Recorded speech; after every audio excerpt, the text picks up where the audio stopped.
সকালবেলা যদি এই ফজরের নামাজ না পড়ে আমরা যারা ঘুমায় থাকি, সকাল 8টা বাজে 7টা বাজে আমরা যখন উঠি, উঠতে চাই, যদি আল্লাহ তাআলা নারাজ হয়ে বলে বান্দা ঠিক আছে এখন আমি আধা ঘন্টা চোখ মেলতে দিব না, তুমি চেষ্টা করো, আমি চোখ মেলবো না, কি হালাত হবে বন্ধু? কেমন হবে? তোমার চিৎকার দেখবে কে? তোমার চিৎকার দেখবে কে তখন? এজন্য আল্লাহ তাআলা বলেন আমি রব্বুল আলামিন, আমি আল্লাহ তাআলা অসংখ্য গুনাহ মাফ করে দেই।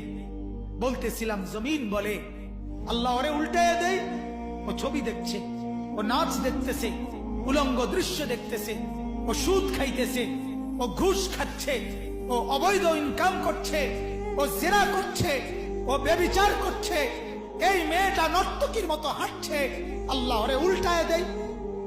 আল্লাহ তাআলা ফেরেশতা বলে আল্লাহ ওরে মটকায়া দেয়। আল্লাহ তাআলা বলে জমিন তুমি বানাইছো?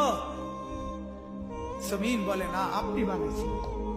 আল্লাহ ফেরেশতাকে বলে ফেরেশতা তুমি বানাইছো? ফেরেশতা বলে না আপনি বানাইছেন।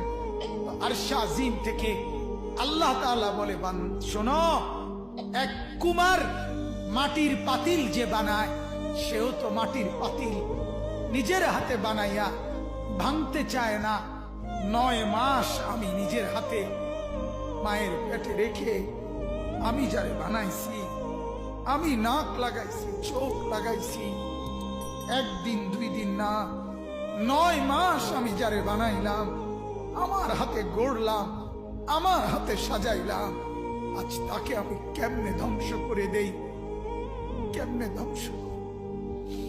এজন্য উল্টাচ্ছি না, এজন্য আযাব দেই না, আমি অপেক্ষা করি আমার বান্দা যদি তওবা করে, আমার বান্দা যদি কোনোদিন ফিরে আসে। আল্লাহ তাআলা বলে আমার বান্দা তুমি যদি ফিরে আসো, আমি 90 বছরের গুনাহ একসাথে মাফ করে দেব। আমি রাতের গুনাহ রাতেই মাফ করে দেব, দিনের গুনাহ দিনেই মাফ করে দেব।